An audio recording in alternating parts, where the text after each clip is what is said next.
नमस्कार विद्यार्थी मित्रांनो, मी मनीष भारतराम, संस्थापक अपेक्स लोकसेवा अकॅडमी चंद्रपूर।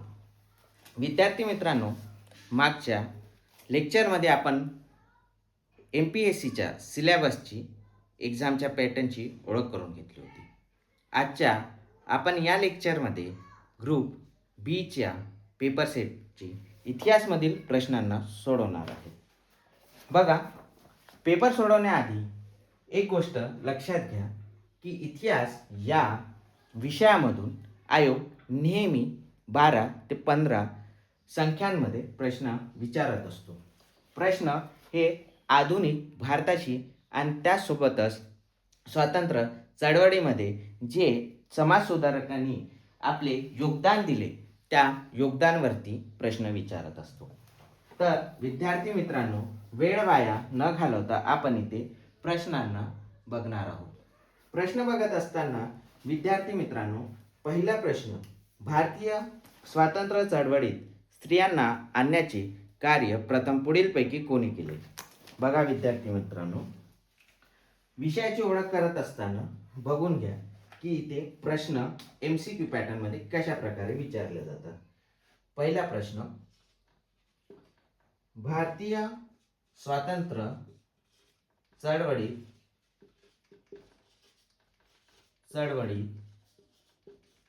स्त्रियांना आणण्याचे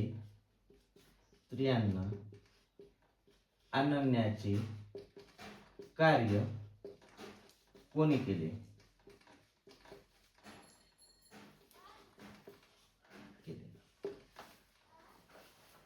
आयोगाने इथे पर्यायी उत्तर देत असताना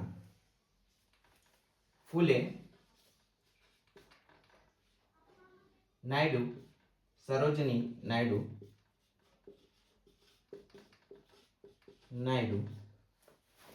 गांधी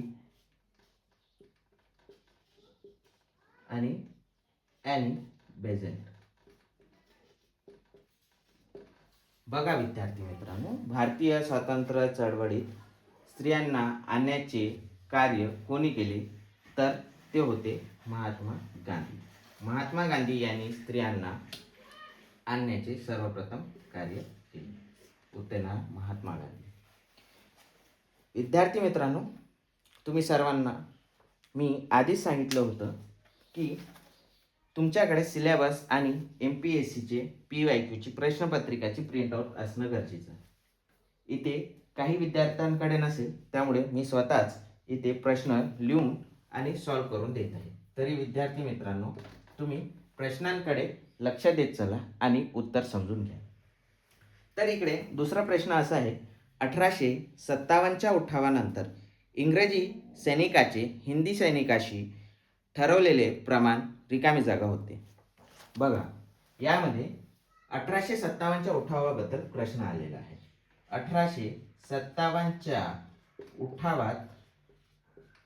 उठावानंतर सैनिकाचे प्रमाण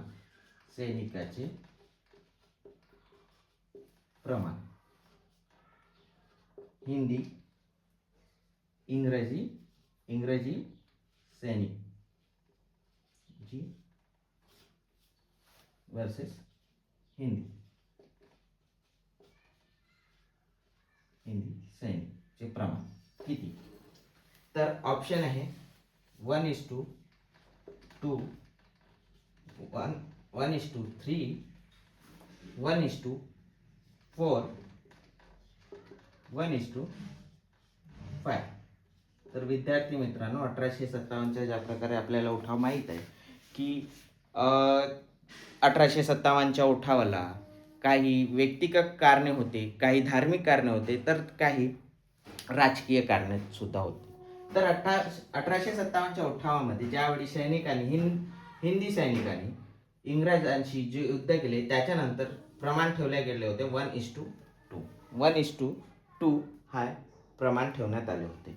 त्यानंतर विद्यार्थी मित्रांनो, आपण इतिहासाचा अभ्यास करताना कसल्याही प्रकारची भीती न बाळगता इतिहासाचे प्रश्न आपल्याला नेहमी मार्क मिळवून देणारे असतात, कारण ते स्ट्रेट फॉरवर्ड विचारले जातात त्यामध्ये कशाही प्रकारचा बदलाव केलेला नसतो. जसे आहे त्याच प्रकारे ते प्रश्न विचारले जातात. इथे काही जोड्या लावा साठी प्रश्न आलेला आहे. जोड्या लावा प्रश्न सोडवत असताना विद्यार्थी मित्रांनो प्रश्न बघून घ्या की साम्राज्य विचार इथे काही विचारसरणी दिली आहे. साम्राज्यवादी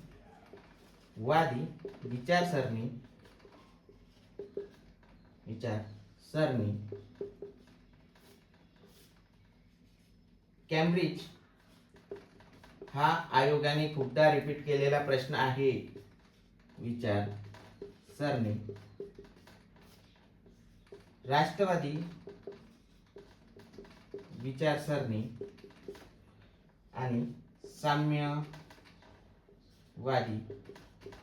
विचारसरणी. इकडे काही व्यक्तींचे नाव दिले आहेत. Valentine Chirol, Anil Seal. हा प्रश्न 2 ते 3 वेळा रिपीट झालेला आहे. R.C. मुजुमदार आणि R.P. दत्त. तर साम्राज्यवादी विचारसरणी होती व्हॅलेंटाईन चिरोल यांची. कॅम्ब्रिज विचारसरणी अनिल सेयलची. राष्ट्रवादी विचारसरणी R.C. मुजुमदारची आणि साम्यवादी विचारसरणी होती R.P. दत्तची. बघा, साम्राज्यवादी विचारसरणी व्हॅलेंटाईन चिरोल, कॅम्ब्रिज विचारसरणी अनिल सेयल, राष्ट्रवादी विचारसरणी R.C. मुजुमदार आणि साम्यवादी विचारसरणी R.P. दत्त. हा प्रश्न क्रमांक 3 होता. जोड्या लावामध्ये अशा प्रकारची विचारसरणीवर सुद्धा प्रश्न येतात आणि हा खूपदा रिपीट झालेला प्रश्न आहे विद्यार्थी मित्रांनो. हा प्रश्न 3 ते 4 वेळा रिपीट झालेला आहे मेन्समध्ये सुद्धा आणि प्रीमध्ये सुद्धा. कधी कधी बीचे प्रश्न हे सीला पण रिपीट होतात आणि सीचे प्रश्न कधी बीच्या पण मेन्सला विचारले जातात. तरी विद्यार्थी मित्रांनो आवर्जून सांगणार मी इथे PYQ कडे लक्ष देत चला. आज आपण इथे 2017चा प्रीचा ग्रुप बीचा आपण पेपर सॉल्व्ह करत आहोत. त्यानंतर चौथ्या प्रश्नाकडे वळत असताना इथे प्रश्न विचारला गेला आहे. टाटा हायड्रोलिक पॉवर कंपनीची स्थापना कोणी केली? स्थापना केली होती दोराबजी टाटा यांनी. प्रश्न क्रमांक 4 टाटा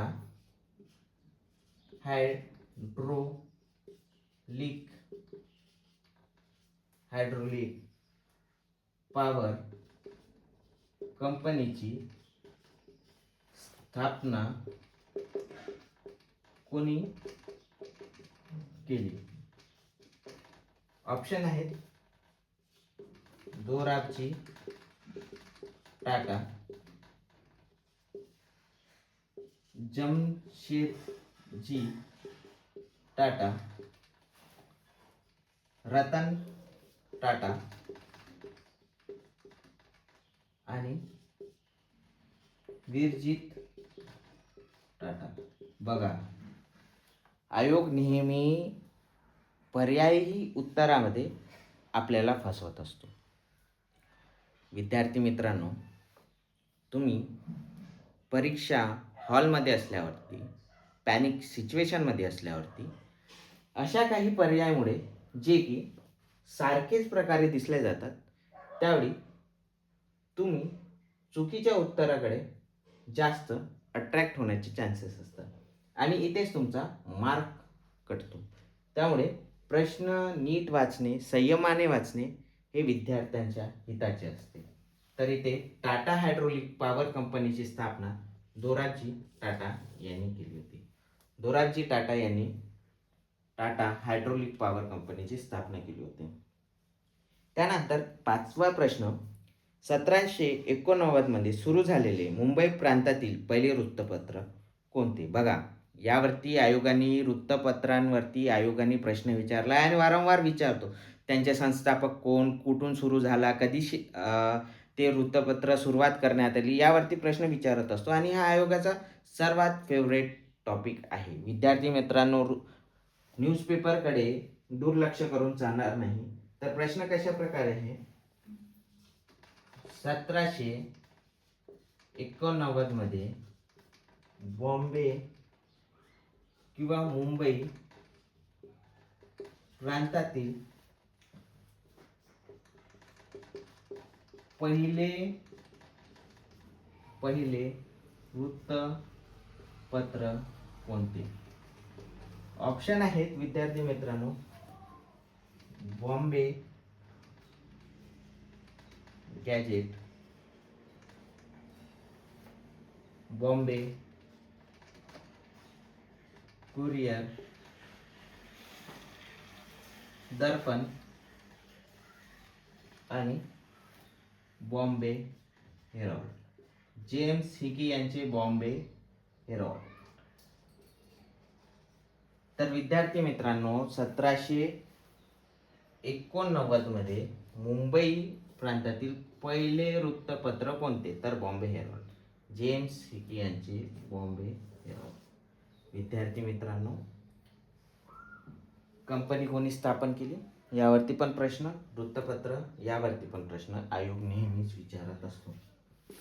विद्यार्थी मित्रांनो, आपण अभ्यास करत असताना आपला अप्रोच, आपली जी स्टडीची पद्धत असते, अभ्यास करण्याची पद्धत असते, ती कशा प्रकारे असायला पाहिजे हे आपल्याला नेहमी प्रश्नावरतून कळत असतात. की प्रश्न विचारण्याचा ट्रेंड काय, प्रश्न किती डीप विचारू शकतात किंवा कशा प्रकारे येऊ शकतात, त्याकडे आपण बघण्याचा हा एक प्रयास करत आहोत.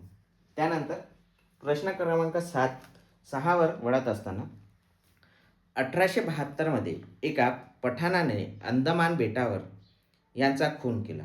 ऑप्शन आहेत Lord Mayo, Lord Dalhousie, Lord Wellesley, Lord Lytton.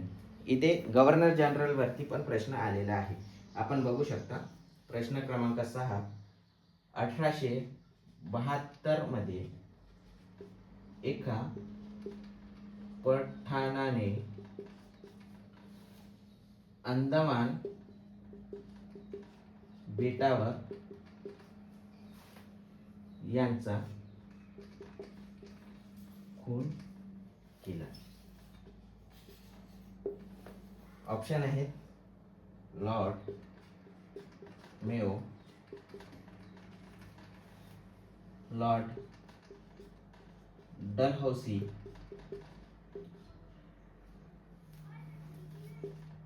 Wellesley आणि लिटन. तर बघा विद्यार्थी मित्रांनो, गव्हर्नर जनरल या टॉपिकमध्ये ज्यावेळी आपण अभ्यास करतो आपल्याला कळते की अख्ख्या आधुनिक भारताच्या इतिहासामध्ये फक्त एकाच गव्हर्नर जनरलचा खून किंवा हत्या करण्यात आली होती. ते होते लॉर्ड मेयो. आणि हे जे लॉर्ड मेयो होते ते उदारवादी विचारसरणीचे होते. यांची हिंदुस्थानातील पठाणाशी किंवा मुस्लिमाशी किंवा हिंदुस्थानातील खूप साऱ्या व्यक्तीशी जवळीकता होती, तरीसुद्धा यांचा खून करण्यात आला होता. आणि हे एकमेव होते, एकमेव व्यक्ती ज्यांची हत्या करण्यात आली. हे एकमेव व्यक्ती होते लॉर्ड मेयो, ज्यांची आधुनिक भारताच्या इतिहासात गव्हर्नर जनरल जो कार्ड आहे त्यामध्ये फक्त लॉर्ड मेयो हे एकमेव ज्यांची हत्या करण्यात आली.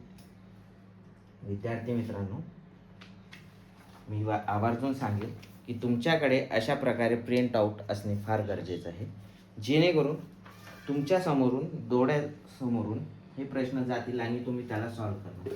बघा, कोणतीही परीक्षा पास करण्याचा एकच मार्ग आहे, तो म्हणजे हार्डवर्क.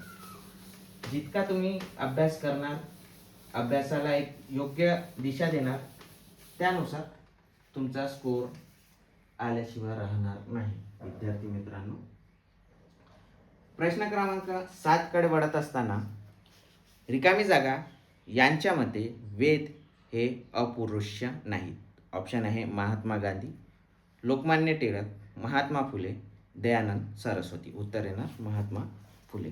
प्रश्न क्रमांक 7. यांच्या मते वेद हे वेद हे वेद हे अपुरुष्य नाही. अपुरुष्य नाही. ऑप्शन आहे गांधी, टिळक, लोकमान्य टिळक, फुले आणि दयानंद सरस्वती. बघा, समाज सुधारक वरती पहिलाच प्रश्न येतो की यांच्यामध्ये, बघा ज्यावेळी आपण समाज सुधारक आपण अभ्यास करत असतो त्यावेळी ती त्यांची मते, त्यांनी सुरू केलेले वर्तमानपत्र, वृत्तपत्र, त्यांनी चालवलेल्या चळवळी या विषयावरती आपल्याला गांभीर्याने अभ्यास करणे फार गरजेचे असते. आयोग कधी कधी त्यांच्या जन्मतारीखाच्या अलावा त्यांच्या मित्रमंडळी यांच्यावरती पण प्रश्न विचारतात. पुढे हा अशा प्रकारचा प्रश्न आहेच की आपण बऱ्यापैकी त्या प्रश्नाकडे वळून आणि त्या प्रश्नाची आवका काय आणि का बरं ते प्रश्न विचारले याबद्दल आपण विचार करूनच. पण त्याआधी जेव्हा आपण समाज सुधारक वाचतो तर त्यांची विचारसरणी, त्यांनी काय स्टेटमेंट दिले होते हे सर्व बघणं महत्त्वाचे असते. उत्तर येते महात्मा फुले. महात्मा फुले यांनी वेद हे अपुरुष्य नाही असे म्हटले. प्रश्न क्रमांक 8 कडे वळत असताना चौरी चौराहा घटनेनंतर ही चळवळ संपुष्टात आली. बघा, आधुनिक भारताच्या इतिहासात इंग्रजाच्या विरुद्ध महात्मा गांधीच्या युगात खूप साऱ्या चळवळी करण्यात आल्या. त्या चळवळीचा अभ्यास करणं आणि त्यांना समजून घेणं फार महत्त्वाचे असते. प्रश्न क्रमांक 8. चौरी चौरा घटने नंतर रिकामी जागा चळवळ संपुष्टात आली. सायमन विरोधी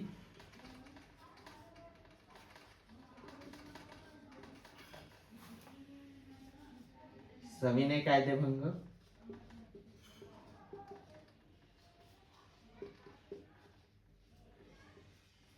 असहकार,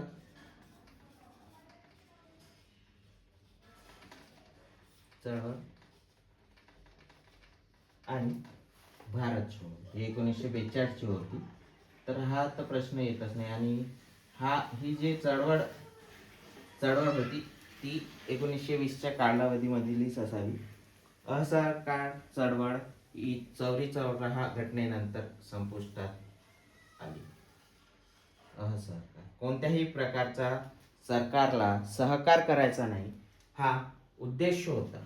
असहकार चळवळ गांधीजींनी सुरू केलेली. तर चौरी चौराहा घटनेनंतर कोणती चळवळ संपुष्टात आली? तर असहकार चळवळ संपुष्टात आली. विद्यार्थी मित्रांनो, चळवळीवरती, व्यक्तींवरती, व्यक्तिविशेष प्रश्न येणे हा इतिहासातील महत्त्वाचाच भाग आहे. विद्यार्थी मित्रांनो, अभ्यासाचा आवका वाढत चालला आहे आणि काठिण्य पातळी तेवढीच वाढत चालली आहे. विद्यार्थी मित्रांनो, प्रश्न सॉल्व करणे, प्रॅक्टिस करणे, प्रश्नांना महत्त्व देणे, त्यांचं ॲनालायसिस करणे हे फार महत्त्वाचं झालं आहे. आता 1857 वरती दुसऱ्यांदा अजून एक प्रश्न आलेला आहे. लखनौ येथील 1857 च्या उठावाचे नेतृत्व यांनी केले. अवधच्या बेगम, बडी बेगम, बेगम साहिबा, बेगम ताज. तर लखनौ येथील 1857 च्या उठावाचे नेतृत्व अवधच्या बेगम यांनी केले होते. प्रश्न क्रमांक 9. लखनौ 1857 च्या उठावाचे नेतृत्व कोणी केले? अगेन ऑप्शन्स बघा. ऑप्शन्स कशा प्रकारे दिले आहे की सर्व सिमिलर असं वाटणं. अवधच्या बेगम, बडी बेगम,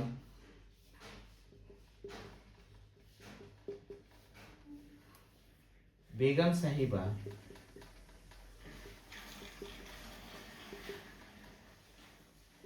आणि बेगम ताज.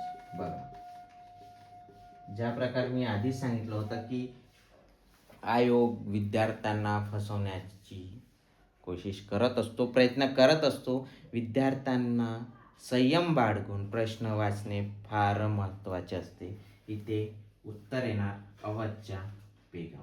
अवधच्या बेगम यांनी 1857च्या उठावात लखनौचे नेतृत्व केले होते. 1857च्या. बघा, आधुनिक महाराष्ट्रावरती इथे प्रश्न आलेला आहे. शिक्षणाच्या ज्या चळवळी झाल्या किंवा शिक्षणामध्ये, शिक्षण क्षेत्रामध्ये जे रिफॉर्म्स आले गेले, जे आमूलाग्र बदल आले गेले किंबहुना बदल आणण्याचा प्रयत्न केला गेला, त्यावरती प्रश्न विचारणे हा आयोगाला भाग पडतो. ज्यामुळे व्यक्ती भावना जागृत झाल्या, आपल्या देशाबद्दल भावना जागृत झाला. असा विषय म्हणजे शिक्षणच होता. बघा, 1949 मध्ये कोणत्या विद्यापीठाची स्थापना झाली? 1949 मध्ये मुंबई, पुणे, अमरावती, कोल्हापूर. प्रश्न एकदा नीट बघून घ्या. 1949 मध्ये कोणत्या विद्यापीठाची स्थापना झाली? तर उत्तर येणार पुणे. पुणे या विद्यापीठाची स्थापना 1949 मध्ये झाली. 1908च्या कडक तरतुदीमुळे पुढीलपैकी कोणत्या वृत्तपत्राच्या प्रकाशन बंद झाले? युगांतर, दर्पण, संध्या, वंदे मातरम. बघा, हा प्रश्न खूप इंटरेस्टिंग आहे विद्यार्थी मित्रांनो. अशा प्रकारचे प्रश्न आले आणि त्यांचे ऑप्शन्स आपण बघितले तर प्रश्न अवघ्या काही सेकंड्समध्ये सोडवल्या जाऊ शकतो आणि सुटतो पण. जर तुम्ही प्रेझेन्स ऑफ माइंड नीट प्रकारे वापरल्या तर प्रश्न नेमका सुटतोच. 1908 मध्ये 1908 मधील कडक कायद्यामुळे खालील वृत्तपत्राचे प्रकाशन बंद झाले. ए. युगांतर, बी. दर्पण, संध्या, वंदे मातरम.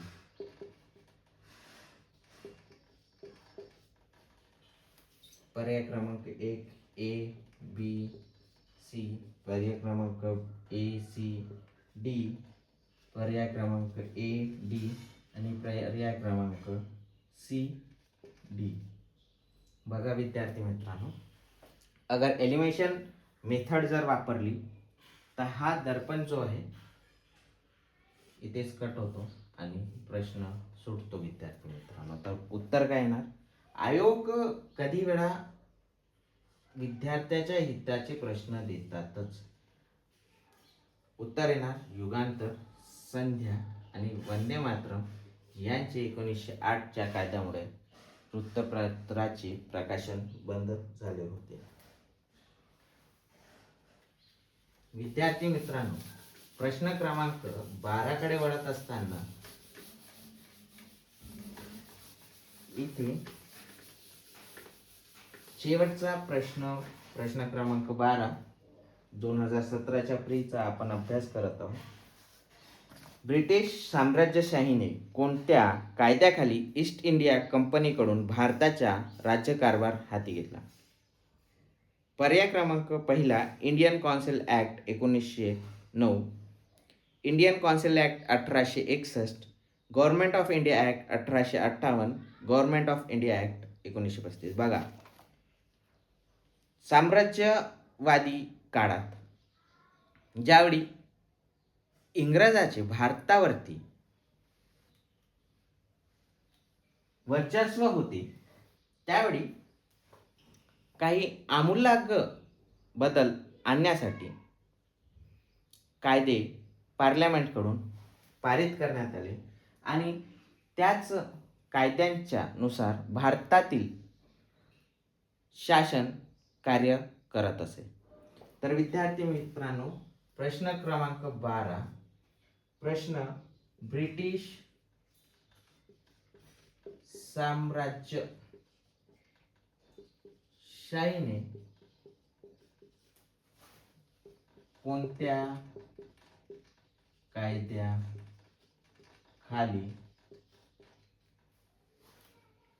ईस्ट इंडिया कंपनीकडून भारताचा राज्य कारभार हाती घेतला? पर्याय क्रमांक 1, गव्हर्नमेंट ऑफ इंडिया